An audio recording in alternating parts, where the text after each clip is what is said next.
Halo semuanya, semoga teman-teman dalam keadaan sehat dan senantiasa bahagia ya.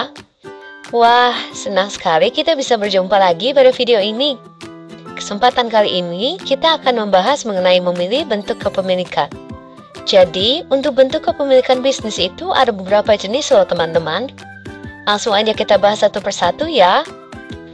Bentuk kepemilikan pertama yang akan kita bahas adalah kepemilikan tunggal.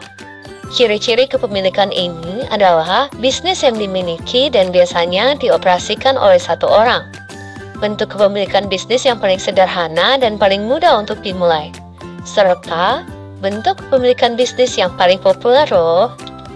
Adapun keunggulan dari bentuk kepemilikan tunggal adalah kemudahan memulai dan menutup usaha, kebanggaan akan kepemilikan, tidak ada pajak khusus, serta adanya fleksibilitas menjadi bos bagi diri sendiri. Sedangkan untuk kerugiannya meliputi tanggung jawab yang tak terbatas, kurangnya kontinuitas, terbatasnya pendanaan, serta kesulitan dalam merekrut karyawan. Bentuk kepemilikan selanjutnya adalah kemitraan. Ciri-cirinya antara lain, asosiasi sukarela yang terdiri dari 2 orang atau lebih untuk bertindak sebagai pemilik bersama bisnis demi mendapatkan keuntungan. Bentuk kepemilikan yang ini kurang umum dibandingkan dengan kepemilikan perseorangan ataupun korporasi. Tidak ada batasan hukum tentang jumlah maksimum mitra. Sebagian besar sih hanya memiliki 2 mitra. Kemitraannya berupa akuntansi, hukum, dan periklanan yang besar serta memiliki banyak mitra. Serta kemitraan biasanya merupakan gabungan dari bakat khusus atau hasil dari pemilik tunggal yang menjadi mitra. Keunggulan dari bentuk kepemilikan kemitraan adalah kemudahan memulai usaha, ketersediaan modal dan kredit, minat pribadi, gabungan keterampilan dan pengetahuan bisnis, retensi keuntungan, dan tidak ada pajak khusus.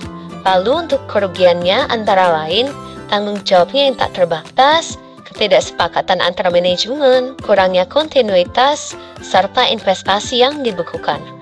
Bentuk kepemilikan yang akan kita bahas selanjutnya adalah perusahaan. Perusahaan dapat didefinisikan sebagai orang artifisial yang diciptakan oleh hukum dengan sebagian besar hak hukum orang sungguhan, termasuk hak untuk memulai dan menjalankan bisnis, membeli atau menjual properti, meminjam uang, menggugat atau digugat, dan menandatangani kontrak yang mengikat. Perusahaan sendiri dibagi menjadi perusahaan tertutup dan perusahaan terbuka. Perusahaan tertutup berarti sahamnya dimiliki oleh relatif sedikit orang dan tidak dijual kepada masyarakat umum. Sedangkan untuk perusahaan yang terbuka adalah perusahaan yang sahamnya diperjualbelikan di bursa efek. Sekarang bagaimana sih membentuk perusahaan menurut teman-teman?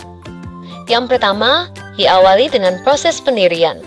Lalu berkonsultasi dengan pengacara, kemudian menentukan di mana tempat untuk bergabung, piagam perusahaan, hak-hak pemegang saham, serta melakukan rapat perusahaan. Bagaimana dengan struktur perusahaan? Nah, untuk struktur perusahaan sendiri terdiri dari dewan direksi yang dipilih oleh pemegang saham dan pejabat perusahaan seperti ketua, sekretaris, bendahara, dan lainnya. Lalu, berikut ini merupakan keunggulan dan kekurangan dari perusahaan dari segi pajak, aset, serta fleksibilitas manajemen yang dapat teman-teman lihat pada tabel berikut. Nah, selanjutnya kita akan membahas jenis kepemilikan bisnis yang spesial nih, yaitu korporasi yang tidak mencari laba. Korporasi ini diorganisir untuk memberikan layanan sosial, pendidikan, keagamaan, atau lainnya, dan bukan untuk memperoleh keuntungan loh teman-teman. Selanjutnya kita akan membahas bentuk kepemilikan terakhir yaitu joint venture. Jadi maksud dari joint venture itu adalah perjanjian antara 2 kelompok atau lebih untuk membentuk suatu badan usaha dalam rangka mencapai tujuan tertentu untuk operasi dalam jangka waktu tertentu. Terlepas dari bentuk kepemilikan yang akan dipilih, diharapkan nantinya setiap bisnis mengalami pertumbuhan. Pertumbuhan sendiri dibedakan menjadi 2 jenis, yaitu pertumbuhan dari dalam dengan memperkenalkan produk baru dan memasuki pasar baru, serta pertumbuhan melalui merger dan akuisisi. Merger sendiri diklasifikasikan menjadi 3 loh teman-teman, yaitu merger horizontal, di mana merger antara perusahaan yang membuat dan menjual produk serupa. Kemudian merger vertikal, di mana merger antara perusahaan-perusahaan yang beroperasi pada tingkat produksi dan pemasaran produk yang berbeda namun terkait.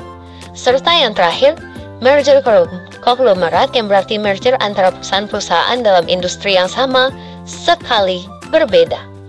Sekian materi kita terkait bentuk kepemilikan. Semoga bermanfaat dan menambah wawasan serta pemahaman teman-teman semua ya. Sampai jumpa di video selanjutnya. Terima kasih.